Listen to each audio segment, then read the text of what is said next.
السلام علیکم ناظرین، ویدر والے کے سیگمنٹ میرا شہر میرا موسم میں خوش آمدید۔ آج ہم بات کریں گے پشاور کی۔ ناظرین، پشاور پاکستان کا ایک ہسٹوریکل سٹی ہے۔ یہ کے پی کے کا کیپٹل، اس کی ایک ڈویژن اور ایک ڈسٹرکٹ بھی ہے، صرف ایک تحصیل ہے اس کی۔ اس کے علاوہ اس کے مشہور مقامات کی بات کی جائے تو مسجد محبت خان، قلعہ بالا حصار، اسلامیہ کالج یونیورسٹی اور قصہ خانی بازار نمایاں ہے۔ اس کے علاوہ اس کی ایک طرف دریائے کابل بہتا ہے۔ آئیے جانتے ہیں اس کے موسم کے بارے میں دانش سے۔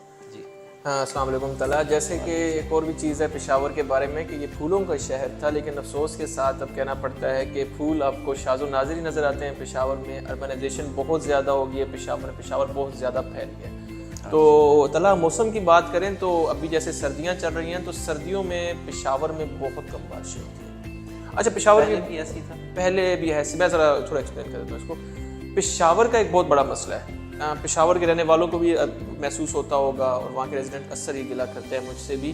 وہ کہتے ہیں پشاور میں بارشیں بہت کم ہوتی ہیں۔ پشاور کی لوکیشن ہی ایسی ہے کہ وہاں کے ساؤتھ میں ماؤنٹینز ہیں، اکثر جو بارشیں ہوتی ہیں اس کے ساؤتھ میں ہو جاتی ہیں، پشاور میں بارشیں بہت کم ہوتی ہیں۔ تو پشاور کی رین فال ایوریج جو ہے وہ مردان، صوابی، کوہاٹ، ان سب ریجن سے بہت کم ہے۔ اس کی ایک وجہ یہ بھی ہے کہ یہ مونسون ریجن میں نہیں آتا۔ یہ مونسون ریجن میں آتا ہے، لیکن یہاں پر اکثر بارشیں اس کی جہاں پہاڑ، یہ مطلب جہاں بارشیں ہوتی ہیں بارشوں کی دوسری سائڈ پہ واقع ہے۔ پہاڑ کے جنوب پہ پہاڑ ہے، وہاں زیادہ بارشیں ہو جاتی ہیں، یہاں پہ بارشیں پہنچتے پہنچتے ہوا ڈرائی ہو جاتی ہے۔ تو پشاور ایک قسم کا بلیک ہول ہے، وہاں پہ بارش بہت کم ہوتی ہے۔ تو سالانہ یہاں پہ بارش جو ہوتی ہے 400 ملی میٹر ہوتی ہے، جو بہت کم ہے۔ سردیوں میں جو بارشیں ہیں پشاور میں وہ اب پہلے تو ہوتی تھی، کچھ نہ کچھ ہو جاتی تھی، اب بالکل نہیں ہو رہی۔ اور اس کے ساتھ جو مسئلہ چل رہا ہے وہ یہ ہے فضائی آلودگی کا۔ جیسے میں نے پہلے کہا کہ پھولوں کا شہر تھا، لیکن اب بالکل پھول نہیں ہے، ریپڈ اربنائزیشن ہو رہی ہے۔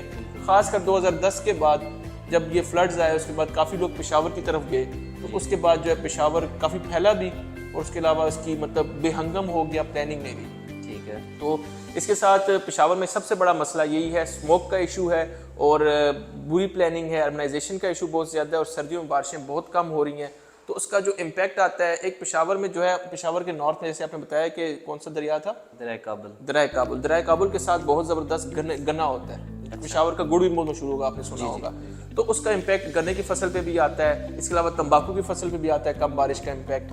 اور اس کے علاوہ جو ہے پشاور جو ہے کیا کہتے ہیں، جیسے جیسے اربنائزیشن بڑھتی جا رہی ہے وہاں پر جو بارشیں کم ہیں، وہاں سے جو ہے لوگوں کی جو ہیلتھ ہے وہ متاثر ہوتی ہے اسموک کی وجہ سے۔